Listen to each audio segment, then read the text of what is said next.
시간까지 이제 오병이어 첫 번째, 두 번째 이야기를 살펴봤는데 예수님을 억지로 왕 삼으려는 이제 그런 움직임을 무리들이 보였죠. 그래서 예수님께서 자신들을 쫓아온 그 사람들에게 자기를 뭐라고 말씀하시면서 내쫓습니까? 나는 생명의 떡이니 나를 먹어라. 뭐 이렇게 우리가 이제 그냥 말씀을 보니까 이제 예수님 멋있다 이렇게 생각하지만 그때 당시에 막 떡 달라고 갔는데 나를 먹으라 이렇게 얘기하니까 좀 황당한 그런 맥락으로 좀 볼 수가 있습니다. 오늘은 그 주제가 계속 이제 반복할 텐데 이 중요한 키워드를 사실과 진실, 사실과 진실. 사실이라고 해서 다 진실은 아닙니다, 그렇죠? 네, 사실. 그러니까 떡이 없으면 안 된다, 사실이죠. 그리고 사람은 떡으로 먹고 산다, 사실이죠. 그러나 그 떡 속에는 예수님께서 말씀하시는 것은 내가 생명의 떡이라는 말씀은 떡이 중요하지 않다는 게 아니라 사람은 다 떡으로 먹고 사는데 틀린 말은 아닌데 사실인데 그 떡으로 먹고 사는 속의 이야기의 진실은 사람은 떡으로 사는 것이 아니라 하나님의 입에서 나오는 모든 말씀으로 사는 것이다. 이게 진실이라는 거예요. 그리고 그 말씀은 누구냐면 나다라고 얘기를 하는 것입니다. 그 얘기예요. 한마디로 얘기하면 오늘 주제는 그 예수님께서 이 사람들과의 논쟁에서 점점 심화돼서 오늘 이제 세 번째 진행되는 이야기인데 한마디로 얘기하면 사실이라고 해서 그게 전부가 아니고 사실 속에 있는 진실을 바라볼 수 있는 눈을 가져야 된다. 이제 그 얘기를 하는 것입니다. 그러니까 이거 이제 못 넘어가면 종교인으로 끝나는 거예요. 이걸 넘어가면은 신앙으로 가는 것이고 이제 그 얘기를 하는 겁니다. 41절. 자기가 하늘에서 내려온 떡이라 하심으로 유대인들이 예수에 대하여 수근수근 거리기 시작합니다. 이제 그러니까 받기 힘든 거죠. 예수님께서 진실을 얘기하니까 이 사람들은 사실을 쫓아왔는데 떡으로 먹고 살아야 되니까 예수님 따라가면 떡 주나 보다. 떡이 중요한 거니까. 그래서 따라왔는데 예수님께서 나는 하늘에서 내려온 떡이다. 이제 진실을 얘기한 거예요. 그러니까 이 사람들이 못 알아먹고 수근수근 이수근 이제 거리고 있습니다. 자, 그런데 요 떡에 대한 주제는 계속 지금 뭐랄까 이 오병이어의 그림은 그 모세의 이야기와 연결되어 있다는 것을 여러분들 늘 기억하시면서 읽으셔야 됩니다. 첫 번째 우리 오병이어 첫 번째 설교 때 우리 목사님이 잘 설명해 주셨듯이 오병이어의 기적은 출애굽과 관련이 있죠. 이스라엘 백성들이 출애굽을 해서 그래서 시내산에 갔는데 시내산에서 중요한 건 이제 모세가 산에 오르고 그리고 말씀을 내리고 그리고 광야로 출발하고 이제 이런 그림인데 오병이어의 시작도 기억 안 나시겠지만 예수님이 산으로 오르고 그리고 예수님께서 앉으시고 그리고 말씀 대신 이제 오병이어 기적을 베푸시고 뭐 이런 얘기입니다.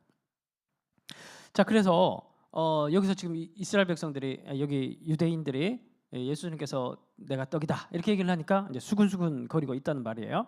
이건 딱 그 이스라엘 백성들이 출애굽 이후에 광야에서 하나님을 계속 불평하고 원망했던 장면과 같은 장면입니다. 그러니까 하나님께서 이스라엘 백성들을 히브리 노예들을 바다를 가르시고 거기서 구출해 내셨죠. 그리고 광야로 인도하셔서 막 기름진 음식으로 이분들을 먹이진 않았지만 하나님께서는 아침 저녁으로 만나와 메추라기로 생존하게 하셨습니다. 그리고 또 이 친구들이 다칠까봐 또 그들의 안전을 불기둥과 구름 기둥으로 계속 보호해 주시고 그리고 시내산 아래 가셔가지고 이제 하나님께서 이제 말씀을 주셨단 말이에요. 자, 그런데 여러분들 잘 알고 계시겠지만 출애굽 이야기와 민수기 이야기에서 계속 나오는 이야기는 뭐냐면 이렇게 하나님께서 그들을 생존하게 하시고 안전을 보호해 주셨지만은 계속 그분들은 광야에서 어떤 생활을 살았습니까? 조금만 배고프고 좀 거시기하면은 불평하고 원망하고 뭐 그랬죠. 그런 태도를 보이다가 나중에 이 끝은 어떤 이야기로 끝났습니까? 가데스 바네아에서 거기서 그 앞에 가나안 거민들의 자기들보다 더 세 보이는 가나안 거민들의 모습을 보고 그리고 하나님께 반역을 했죠. 가나안 거민들이 자기들보다 더 크고 싸움을 잘하는 것처럼 보이는 건 팩트입니다. 사실은 사실. 그러나 그 친구들은 뭘 보지 못했습니까? 진실을 보지 못했죠. 그 진실은 뭡니까? 하나님께서 그들보다 더 세다라는 거. 그리고 그 하나님이 자기들의 아버지 되시고 함께 하셨다는 거. 결국 그 얘기예요. 그 얘기. 그러니까 못 먹고 살고 광야에서 배고프고 굶주린 건 팩트예요. 우리가 어떻게 보면 하나님 백성으로 살아가는데 하나님께서 특별히 우리에게 해준 게 뭐가 있냐? 팩트예요, 팩트. 정말 해준 거 별로 없어요. 팩트야. 생각해 보면은 특별히 해준 거 없는 것 같지만은 그러나 그 하나님께서 오늘까지 우리를 생존하게 하시고 또 여기까지 인도해 오시면서 우리의 신앙을 잃지 않게 하시고, 그리고 돌아보면은 또 여러 가지 하나님께서 행하신 일들을 생각해 보시면은 내 힘으로 여기 온 것 같지만은 그러나 하나님이 없었으면은 여기까지 오지도 않았어요. 은혜로 온 게 또 진실이에요. 늘 그 싸움인 겁니다. 사실이냐 진실이냐. 우리는 늘 사실만 보고 원망하고 불평하고 또 돌아서서 또 광야로 빠꾸당하고 그렇지만은 또 위기가 있으면은 그 위기가 더 커 보이고, 근데 그게 틀린 게 아니에요. 위기가 사실이 맞아요. 그건 진실은 아니라는 거예요. 결국 그 싸움이라는 거예요. 신앙이라는 게. 42절. 이는 요셉의 아들 예수가 아니냐. 팩트예요, 팩트. 예, 오늘 계속 이 얘기 반복할 겁니다. 한 40분 반복하면은 이제 가스라이팅 될 것 같아요. 팩트예요, 팩트. 요셉의 아들 예수는 팩트예요. 그렇죠? 팩트인데 그렇다고 해서 예수님이 육신의 아들은 아니죠. 그렇죠? 요셉의 아들은 아니죠. 그러나 요셉의 아들은 맞죠. 팩트예요. 그러니까 그 부모를 우리가 아는데, 이 이스라엘이 좁은데 지금 자기가 무슨 하늘에서 내려왔다고 저러냐? 예? 그 부모를 우리가 알고 동네 좁은데 분명히 마리아 요셉의 맏아들이라는 거 우리가 잘 알고 있는데, 예? 자기가 지금 어찌하여 하늘에서 내려왔다 하느냐? 믿지 못한 이유가 뭐예요? 사실 때문에. 사실 진짜로 얘기를 해서 저 예수 지금 자기가 하늘에서 내려온 떡이라고 하는데 우리가 다 알고 있지 않냐? 이 생물학적 근원을, 예수의 기원을 알고 있지 않냐? 이렇게 얘기를 하는 거예요. 팩트라는 거예요. 예. 그러나 예수님은 구약의 완성으로 오셔서 하나님의 아들로 오셨죠. 예. 그러니까 이게 사실과 진실, 사실과 사실처럼 보이지만은 그 속에 담겨 있는 진실을 파악하는 것은 신앙의 눈과 하나님께서 열어주셔야 가능한 영역이라는 겁니다. 결국 신앙으로 나아간다는 것은 사실의 영역을 넘어서 진실의 영역으로 들어가서 그 해석과 그 눈을 가지는 것을 가리켜서 신앙인으로 들어간다라고 얘기할 수가 있는 거예요. 볼까요? 한번 예를 들어 볼까요? 사실과 진실은 같아 보이지만 이제 같지 않은, 여러분, 계절이 바뀌는 건 어떻게 바뀝니까? 계절은 어떻게 바뀝니까? 사실을 얘기해 보십시오. 계절이 바뀌는 것. 아니 그러니까 이 봄, 여름, 가을, 겨울이 이렇게 바뀌려 그러면은 지구가 자전을 해야 되죠, 그죠? 공전을 해야. 자전입니까, 공전입니까? 안원조리 돼가지고 자전이죠, 자전. 자전을 해야 봄, 여름, 겨울이. 공전. 나 시험하신 것 같아. 공전을 해야 이제, 그죠? 봄, 여름, 가을, 겨울이 바뀌잖아요, 그죠? 이건 뭐예요? 사실이죠, 사실입니다. 근데 여러분, 그 다니엘서를 보면 다니엘이 포로로 잡혀갔습니다. 그래서 거기서 이제 식민지 생활을 하고 있는데 그 주전 6세기에 대바벨론 제국을 세웠던 느부갓네살이, 세계사적 이름을 하면 네부카드네자르 2세가 꿈을 꿨습니다. 꿈을 꿨는데 엄청난 흉몽이야. 그 제국을 가리켰던 상징물인 금신상이 꿈에 나왔고, 뜨인 돌이 나타나서 금신상을 다 분쇄하는 그런, 깨부시는 그런 모습을 보고 깜짝 놀라서 잠에서 깼습니다. 왜냐하면 그 금신상은 제국을 상징하는 것이었기 때문에. 그리고 이제 말씀을 보면은 밤중에 깨가지고 불면증에 시달립니다. 잠을 못 자요. 땀을 뻘뻘 흘리면서. 여기에서 사실과 진실이 나오죠. 사실은 이 사람은 그때 당시에 고대근동에 어마어마한 땅덩이를 지배하고 있었던 대제국의 왕이라는 건 사실이죠. 그 사람 손가락 하나면은 까딱하면은 누구든지 다 살릴 수 있고 죽일 수 있는 권력이 있다라는 거, 어마어마한 권력이 있다는 거 사실이죠. 그러나 여기서 진실이 드러나는 겁니다. 꿈 하나에 벌벌 떨고 번민하고 잠자지 못하는. 왜냐하면 꿈은 뭐라고 그랬어요? 저번에 옛날에 제가 설교할 때, 하나님의 시간의 주인이신 하나님의 습격이다. 그 미래에 무슨 일이 일어날지 모른다는 그런 생각을 가지니까 잠을 이루지 못하는 겁니다. 그러니까 자기는 사실은 뭐냐 하면은 이분은 굉장히 그 시대 당시에 위대한 제국의 왕인데, 진실은 뭐냐 하면은 한낱 인간에 불과한, 내일 어떻게 될지 모르는 그런 연약한 인간이란 지푸라기 같은 존재라는 진실이 드러나게 되는 거예요. 그래서 그때 당시 진실을 알고 있었던 사람이 누굽니까? 다니엘이죠. 다니엘이 나와서 꿈을 이제 다 해몽을 하면서 뭐라고 얘기를 합니까? 하나님은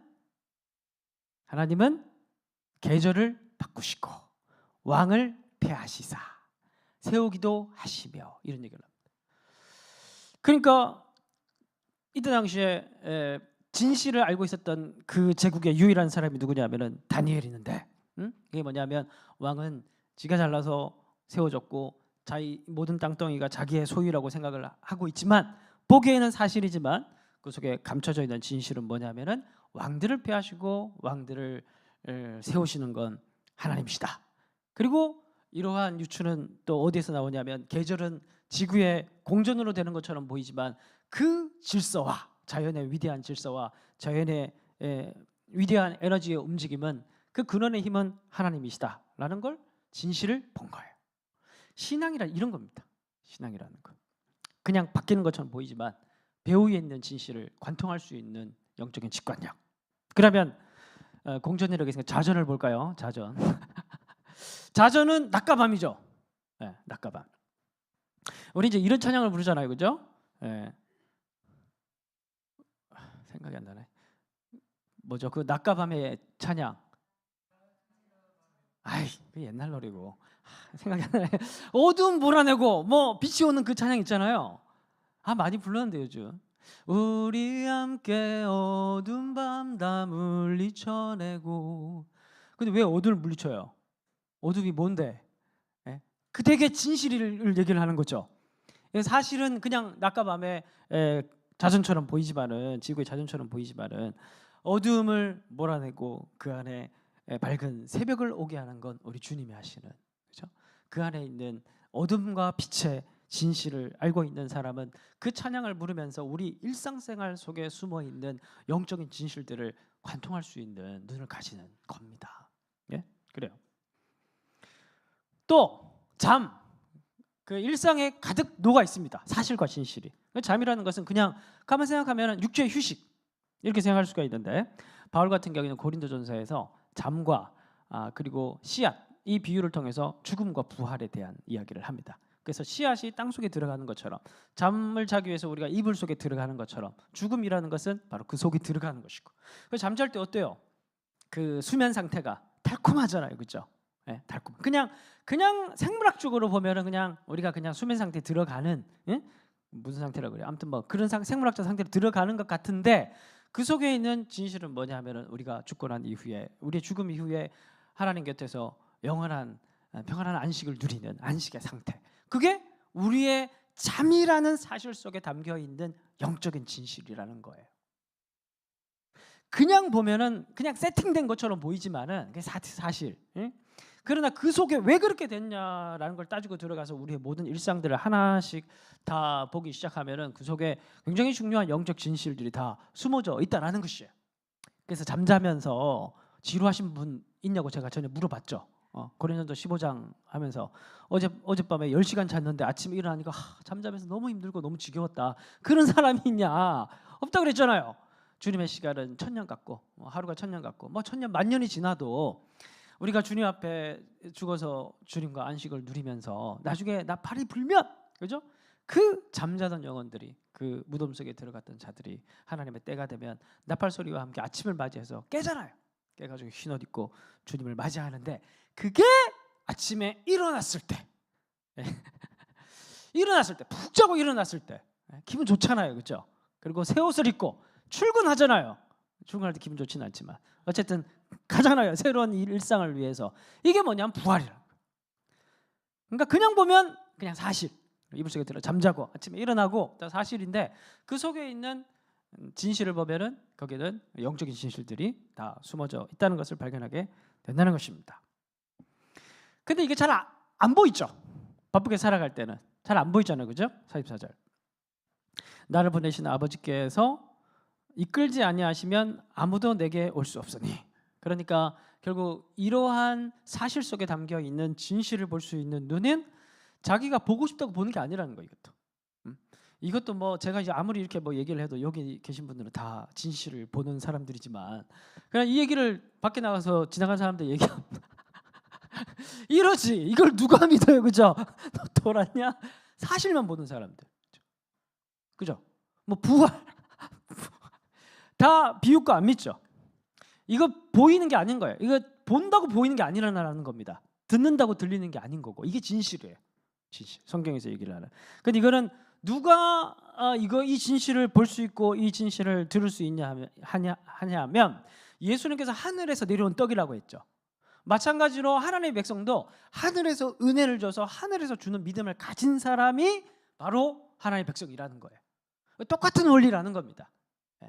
내가 요셉의 몸에서 태어난 것처럼 보이지만 그런 나는 하나님께서 이 세상에 보내신 메시아이고, 너희들도 가만 생각하면 이 믿음을 어떻게 받을 수 있냐면 네 속에서 만들어서 이 진실이 보이는 게 아니라 하나님이 그런 믿음을 줘야 그 믿음이 가지고 이 다음 세계 속에 있는 진실의 영역을 볼 수 있는 눈이 생기는 거다.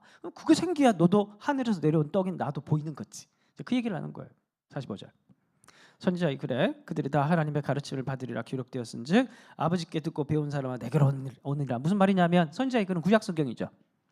성경도 그래요. 성경도 내가 막 열심히 읽는다고 사실 그 보이는 게 아니에요. 그것도 사실 그죠. 네.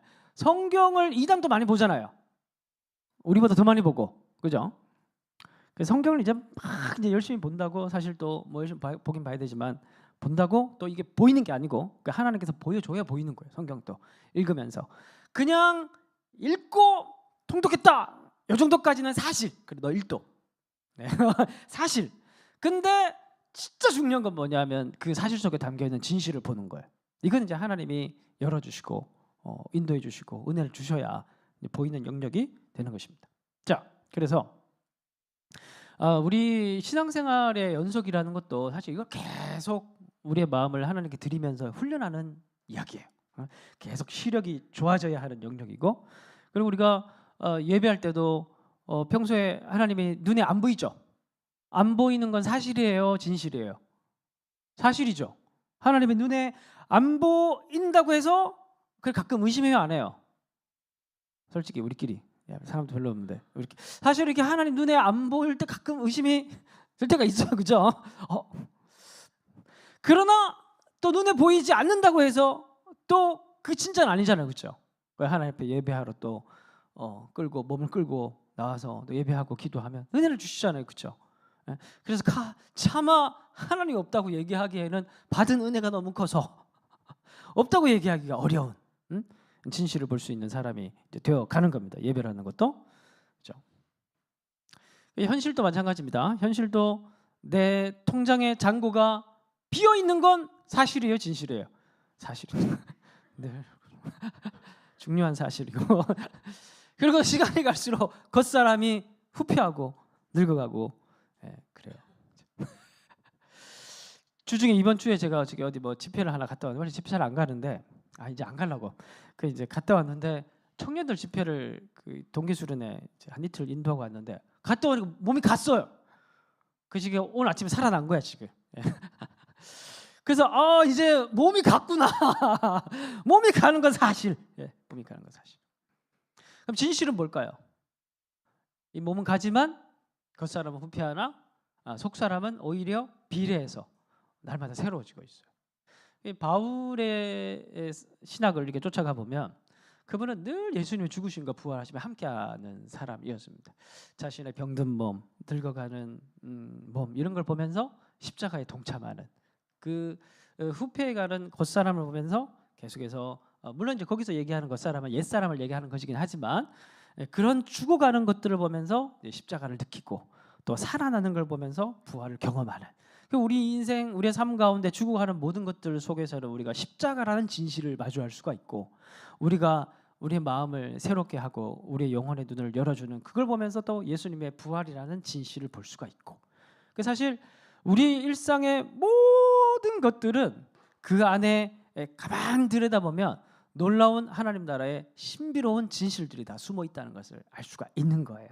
근데 그걸 모르고 그냥 살아가면 늘 사실 앞에서 절절매고 건강이 안 좋으면 건강이 안 좋아서 원망하고 부유하면은 내가 잘돼서 잘한 거니까 이건 그냥 교만하고 그래서 늘 이제 그냥 사실만 보면서 이제 신앙이라는 것이 잘하지 않고 진실 속에서 들어가지 않고 계속 그렇게 머무는 모습을 보게 된다라는 것입니다.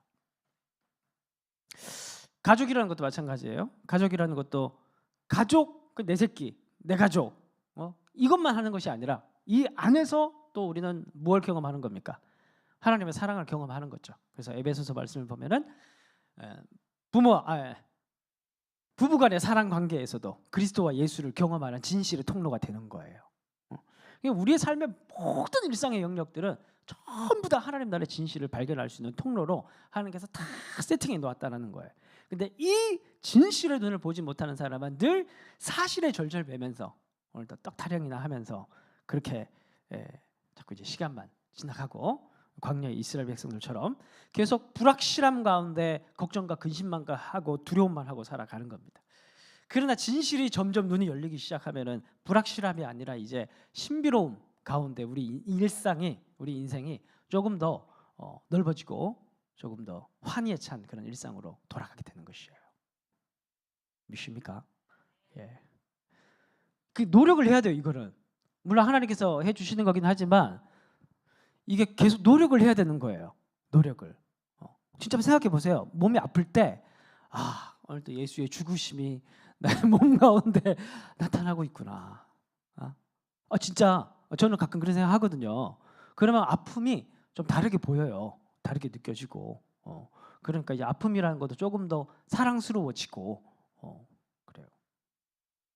이제 가족 간의 사랑도 보면서 주님의 사랑을, 왜냐하면 가족을 넘어선 사람들과의 사랑과 가족끼리의 혈연을 공유한 사람들끼리의 사랑의 농도는 좀 다르잖아요. 그죠? 그 다른 차원의 사랑을 해가면서 그 속에서 하늘과 땅의 그리스도 안에서 연결된 하나님과 나 사이에 또 이런 새로운 사랑을 또 경험하게 되는 겁니다. 요게 이제 굉장히 하나님께서 하나님 나라를 충분히 누릴 수 있도록 우리 일상 가운데 가득 채워놓은 진실들이에요. 이런 것들을 우리가 잘 경험할 수 있으면 좋겠습니다. 자, 그래서 51절 히트 좀 꺼주세요. 24도야 지금. 여기 지금 약촉으로 넣으면 찜질방 돼요. 자, 제가 아직도 젊어가지고 혈기가 많습니다. 그래서 그래서 51절 보십시오. 나는 하늘에서 내려온 살아있는 떡이니 사람이 이 떡을 먹으면 영생하리라. 내가 줄 떡은 그 세상의 생명을 위한 내 살이니라. 자, 이게 무슨 말이냐면 이제 아까 앞에는 떡에 대한 키워드로 쭉 설명을 했는데 이제 51절부터는 떡에서 이제 예수님도 훨씬 더 심도 깊게 이제 다른 주제 같은 주제지만 더 심도 있게 들어갑니다. 이제 뭐로 바뀝니까? 떡에서 살로, 그죠? 내가 줄 떡은 세상의 생명을 위한 내 살이다. 이렇게 얘기합니다. 그러니까 이제 52절 난리가 났습니다. 내 떡은 내 살이다 이렇게 얘기하니까 그러므로 유대인들이 서로 다투어 이르되 이 사람이 어찌 능히 자기 살을 우리에게 주어 먹게 하겠느냐? 식인종이다, 식인종 막 이러면서 한쪽에서 막 식인종이다 막 그러고 또 한쪽에서는 이게 설마 그런 얘기를 하겠냐?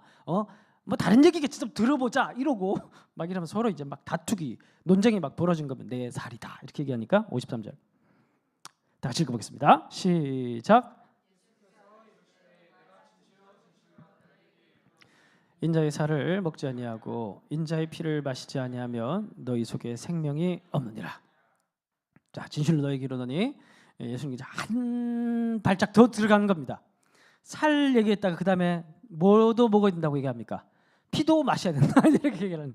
그러니까 예수님 불을 지른 거죠. 논쟁하고 있는데 식인종이다 이러는데 피까지 마셔야 된다. 드라큘라다 이렇게 막 예수님께서 더 이제 직설법으로 말씀하고 계시는 겁니다. 근데 이제 이게 뭘 얘기를 하는 것 같으세요? 이거 한번 읽어보셨죠? 요한복음 6장 예전에 통독 다 하셨잖아요, 그죠? 뭔 얘기를 하는 것 같으세요?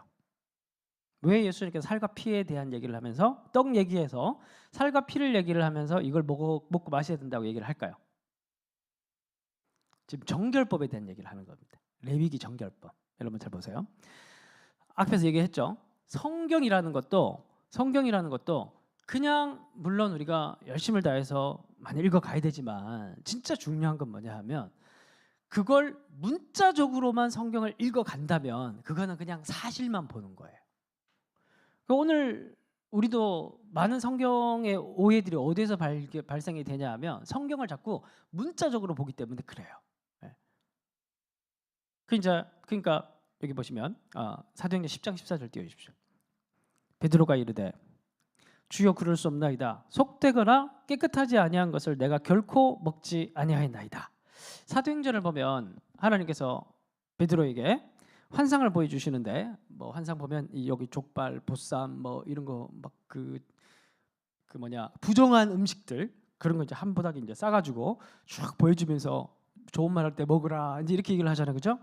그러니까 이제 베드로가 나 절대 못 먹습니다. 이제 막 이제 그렇게 하나님이 먹으라고 하는데 하나님이 먹으라고 하는데도 거절하는 그런 이제 우픈 장면이 나옵니다. 자, 근데 이게 음식에 대한 내용이 아니잖아요. 사도행전 다 아시잖아요, 그죠? 금요기도에 나올 정도면 사도행전 내용 아시잖아요. 이게 무슨 맥락이었어요?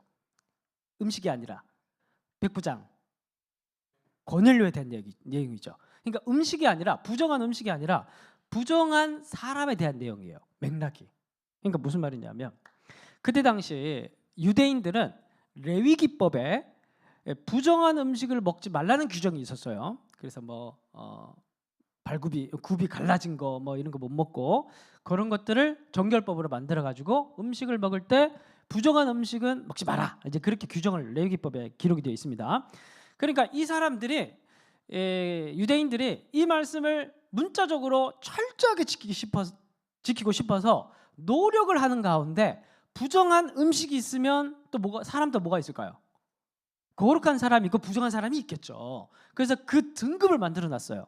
가장 가까운 등급은 가장 거룩, 그러니까 하나님께 가까운 순서로 거룩이거든요. 하나님과 가장 가까운 사람 누굴까요?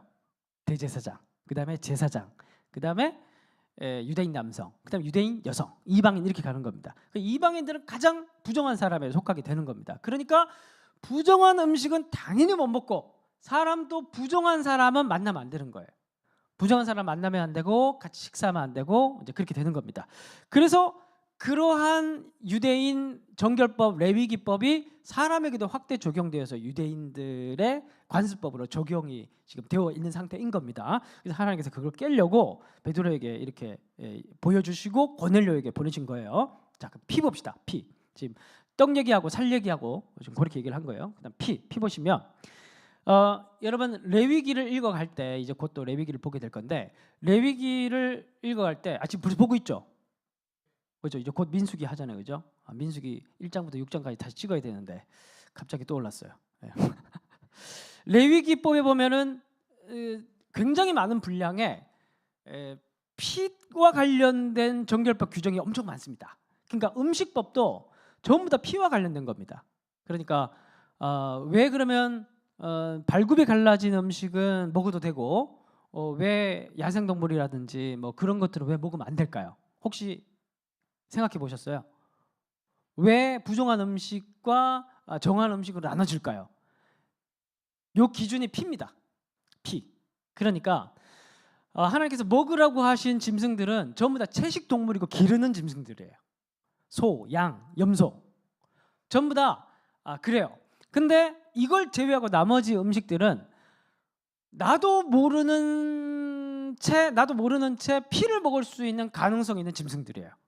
그러니까 밖에 돌아다니는 짐승 잘못 잡아먹으면은 얘들은 날 것으로 먹잖아요. 그 얘들 먹다가 나도 날 것으로 먹을 수가 있는 거예요. 피를 먹을 수가 있는 거예요. 그래서 집 밖의 음식 기르지 않고 육식하는 동물들은 먹지 못하는 거예요. 근데 집에서 기르고 그리고 채식하는 동물들은 먹어도 되는 겁니다. 그러니까 전부 다 무엇과 관련이 있냐면은 피와 관련이 있는 거예요. 예? 그래서 띄워주십시오. 레위기 17장 10절을 보시면 이 유대인 음식 정결법에 대한 얘기를 쭉 하고 레위기 17장 보면 이렇게 얘기합니다. 이스라엘 집이나 그들 중에 거류하는 외국인 중에 어떤 피든지 먹는 사람이 있으면 내가 그 피 먹는 사람에게 내 얼굴을 향하고 그의 백성 중에서 끊으리니, 그러니까 공동체에서 끊어서 내버린다는 거예요. 피를 먹으면. 그러니까 엄격하게 피에 대해서 얘기를 합니다. 자, 그러니까 정리를 하면 유대인들은 근본적으로 성경책에 기록되어 있는 이 말씀을 보면서 먹는 것 그리고 마시는 것, 이 모든 것들을 이 말씀을 그대로 문자적으로 잘 지키기 위해서 여러 가지 사람까지 확대 적용해 놓고 철저하게 지키는 그런 모습을 보였습니다. 근데 중요한 건 뭐냐? 이건 사실이죠. 다시 돌아왔어요. 사실과 진실. 이건 사실이죠. 그죠? 우리는 사실을 지키는 사람이에요? 진실을 지키는 사람이에요? 진실을 믿는 사람이에요? 사실을 믿는 사람이 아니라 진실을 믿는 사람들이에요. 그렇죠? 그러니까 이걸 그러면 이러한 율법 조항의 진실은 뭘까요? 진실이라고 하면 하나님께서 이걸 왜 주셨나 이렇게 생각해야겠죠. 하나님께서 이 말씀을 주신 이유가 뭘까요? 그 11절에 있는 거예요. 육체의 생명은 피에 있음이라 내가 이 피를 너희에게 주어 제단에 뿌려 너희의 생명을 위해 속죄하게 하였나니 속죄와 관련이 있고 생명이 피에 있으므로 피가 죄를 속하느니라. 그러니까 왜 피에 대한 아니면 음식에 대한 왜 이러한 정결법을 주셨냐면은 생명을 위해서. 이 속에 담겨 있는 본질은 뭐냐면은 진실은 뭐냐면은 생명을 주기 위한 것이 하나님의 마음이라는 거예요. 그러니까 이 당시 이 사람들은 그냥 잘 모르고 사실만 보고 열심히 지켰지만 그 열심히 지키다 보면은 그 진실을 알게 될 수도 있는데, 근데 제가 그들 입장에 생각해 보면은 되게 알기 어려웠겠다 이런 생각이 좀 들어요. 왜냐하면 예수님에 대한 얘기이기 때문에. 결국 이건 뭘 얘기를 하는 거냐면 결국 하나님께서 이 사람들에게 주고자 하는 것은 생명인데 그 생명은 무엇으로 되냐면 장차 오실 예수 그리스도의 몸과 십자가에 달리실 예수님의 피를 얘기하는 게 레위기 정결법에 들어가 있는 진실이었어요. 알기 쉽지 않았겠죠, 그렇죠?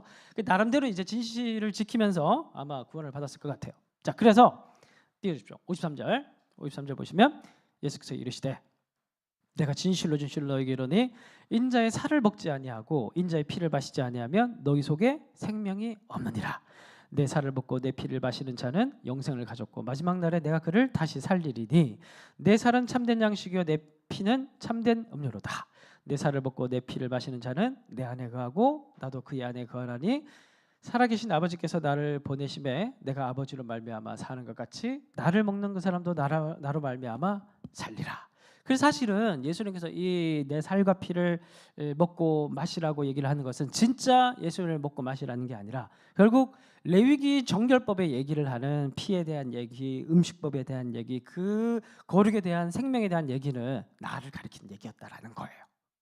그래서 내가 앞으로 십자가에 찢겨서 죽게 될 텐데 그때 나의 몸과 그때 흘릴 나의 피에 너희들이 믿음으로 참여하게 되면은 그 레위기에서 얘기하는 그 문자적 사실들이 그 속에 담겨 있는 진실이 내가 생명이라는 거, 그걸 너희들이 나를 믿고 들어오게 되면은 너희들은 그 생명이란 진실을 얻게 될 것이다. 그 얘기를 하는 거예요. 이해됐어요? 예. 그러니까 이 말씀은 뭐에 대한 말씀이냐면은 십자가에 대한 얘기라는 거예요. 십자가 얘기. 그리고 또 이 말씀은 뭐에 대한 얘기냐면 성만찬에 대한 이야기예요. 여러분 사복음서 중에 마태, 마가, 누가복음 전부 다 성만찬의 얘기가 나옵니다. 세정식도 나오고. 그런데 요한복음엔 성만찬이 안 나와요. 여기 나옵니다. 오병이어 이 말씀이 성만찬의 얘기예요. 결국에는 나를 먹고 마시라는, 그래야 너희들이 참된 생명을 누릴 수가 있다. 이제 이 얘기를 하는 것입니다. 자, 그러니까 결국에는 이러한 성례전, 예수님의 몸과 살에, 몸과 피에 동참하는 이 성례전은 또 진실이 무언가를 생각해 봐야 되는 거죠. 단순하게 이것으로 끝나는 것이 아니라 우리의 일상으로 또 가지고 와서 또 생각을 해 봐야 되는 것입니다. 우리가 이제 주일에 식탁 교제를 하잖아요, 그렇죠? 식탁 교제를 하는데 저는 이제 교회가 이제 너무 커져가지고 키오스크에서 식권을 발매해서 밥 먹는 게 좀 성경적이지 않다. 좀 이런 생각을 좀 가지고 있습니다. 우리 교회는 앞으로 그럴 일은 없겠지만, 네. 키오스크를 설치할 일은 별로 없을 것 같지만 너무 아름다운 것 같아요. 주일날 와서 교회에서 김밥, 그냥 김밥을 혼자 이렇게 먹으면 그냥 배 채우는 거잖아요, 그렇죠? 근데 예배 마치고 모여가지고 같이 김밥을 나눠 먹으면 그럼 그게 성만찬인 거예요, 사실. 여러분들 편의점에 가가지고 혼자 밥 먹으면 그냥 배 채우는 거예요, 사실. 근데 교회에 와서 밥을 먹는 거 완전 다른 의미인 거예요. 이해되세요? 예배 마치고 함께 모여가지고 김밥을 먹으면은 그 김밥이 예수님의 몸인 거예요. 거기에 일상의 신비가 들어가 있는 겁니다. 그리스도와의 연합. 여러분, 밖에 나가서 회사 사람들이랑 밥을 먹는 거랑 교회 와서 교회 사람들이 밥을 먹는 거랑 의미가 완전 달라요. 완전 달라요. 그래서 이제 이 의미를 조금 더 분명히 하기 위해서 이정규 목사님 교회 같은 경우나 이런 데는 매주 성만찬을 합니다. 사실 그렇게 해야 되지만 우리 전하인 집사님이 성례분데 너무 힘드실까 봐 1년에 2번만 하는 거예요. 근데 원래 그걸 대신해서 김밥을 먹는 겁니다. 진짜예요. 그래서 원래 나눠줬잖아. 우리 한 예배 드린 사람은 다 같은 예수의 몸을 먹고 마시는 사람이라는 의미에서 나눠준 거예요. 이제서야 얘기를 하는 거지만 진짜예요. 그러니까 우리 잘 생각하시라는 거예요. 그러니까 그냥 우리 삶 속에서 하는 모든 행동 그냥 아무 생각 없이 하면 그냥 다 먹고 사는 얘기예요. 사실. 배고프니까 먹는 거 사실. 그렇죠? 교회 와서 먹는 것도 그냥 배고파서 먹으면 그 사실이 되는 거예요. 근데 여기 안에서 그리스도의 몸된 형제 자매들이 모여가지고 함께 식사를 같이 하면 그건 그리스도와의 연합의 시간이 되는 겁니다. 가정에서도 마찬가지예요. 가정에서도 막 그냥 허겁지겁 그냥 맨날 그냥 앉아가지고 막 밥 먹기 바쁘고 그렇게 되면 그냥 생존을 위한 섭취. 그렇게 되면 가정에서도. 근데 한 번이라도 앉혀놓고 이제 가장이 기도하고 그렇게 식구들도 축복하고 그렇게 하면은 그 가정은 밥 먹는 식구가 아니라 하나님 나라의 언약 백성이 되는 거예요. 달라요. 이게 달라요. 그러니까 진실을 볼 수 있는 그리고 그것의 중요성을 가지고 살아가는 것도 완전히 다른 우리의 삶의 일상의 신비가 새로워지는 걸 경험하는 겁니다. 직장에서도 마찬가지예요. 출근해서 아무 생각 없이 그냥 일을 하면 밥벌이 하는 거예요. 그죠? 사실. 밥벌이 하잖아요. 그죠? 밥벌이가 나쁜 게 아니고 밥벌이 하는 게 다 사실이잖아요. 그죠? 밥을 벌어야 밥을 먹고. 예. 근데 가가지고 또 거기에서 또 기도하고 또 하나님께 향을 피워서 올려드리고 불나면 안 되겠네. 예, 올려도 기도하고 또 뭐 신호라도 있으면 참여해서 예배도 드리고 그러면서 계속 그 직장을 또 하나님께 올려드려야 돼요. 그렇죠? 올려드리면 뭐 그 하는 일터가 어떤 일터인지 간에 거기는 내가 하나님 나라의 사명을 감당하는 일터가 되는 겁니다. 근데 아무 생각 없이 하면 거기는 그냥 밥벌이 장소가 되는 거예요. 이해가 되십니까? 제가 무슨 얘기를 하는 건지. 그냥 먹고 자고 하면 그냥 다 그냥 사실이고 그냥 오늘 집에 가서 그냥 자면 그것도 사실이 되는 거고 아침에 일어나서 하나님 새날을 주셔서 감사합니다. 그러면은 부활을 경험하는 거고 그렇게 되는 겁니다. 우리의 일상적 행위들은 늘 사실로 가득 차 있지만 거기에 우리가 복음의 진실을 담아내고 여기에 하나님 나라 진실을 투영해서 감사하고 생각하면서 그 은혜를 따라가기 시작하면 우리 일상은 고통까지도 버릴 게 하나도 없어지는 거예요. 버릴 게 하나도 없어지는 거예요. 광야 가운데 있지만은 모든 것이 다 하나님의 은혜로 채워지는 신비를 경험하게 되는 것이고 그리스도의 몸과 피를 날마다 먹고 마시면서 그 성례전에 참여하는 신비로운 일상이 되는 것입니다. 아무 생각 없이 그냥 살아가면 모든 것이 그냥 사실로 돼버리고 그러면은 그냥 좀 잘 되고 좋은 일 있을 때만 살짝 감사가 되고 나머지 90%는 늘 광야 이스라엘 백성처럼 불평하고 원망하고 나중에 큰 위기가 닥치면 다시 빠꾸에서 광야에서 40년 돌고 계속 돌고 도는 인생을 살게 되는 것이에요. 어렵죠? 어렵지만 그러나 하나님께 우리 의지하면 하나님께서 눈을 열어주십니다. 60절 보시면 60절 보시고 이제 60절 뒷부분을 보고 마무리하겠습니다. 자, 그래서 이 무리들도 되게 어려웠어요. 60절 제자 중 여럿이 듣고 말하되 이 말씀은 어렵도다. 누가 들을 수 있느냐? 어렵도다. 이게 어렵다는 게 아니고 그러니까 제 말이 어렵지 않잖아요. 예수님 말도 어렵지 않았을 거예요. 되게 어렵지 않았을 거예요. 다들 알아들었을 거예요. 근데 이해를 못하겠다는 게 아니고 받아들이기 어렵다는 거예요. 받아들이기가 쉽지 않다라는 거예요. 받아들이기가 쉽지 않다는 거예요. 어떻게 고통의 신비가 될 수가 있고 어떻게 우리 삶의 모든 100% 나쁜 것이든 좋은 것이든 좋은 것은 감사할 수 있는데 어떻게 나쁜 것까지 감사할 수가 있냐라고 생각이 들 수가 있다라는 거예요. 받아들이기 너무 어렵다는 거예요. 그 진실의 영역을 마주하고 그 속에서 신비를 발견할 수 있는 건 어려운 거예요. 66절 그때부터 그의 제자 중에 많은 사람이 떠나가고 결국 사실에서만 계속 범죄에서 계속 맴도는 그런 생활을 하게 되면 결국 어느 순간에는 떠나가게 돼 있습니다. 왜냐하면 예수를 믿고 따라간다는 것이 날마다 축제가 아니거든요.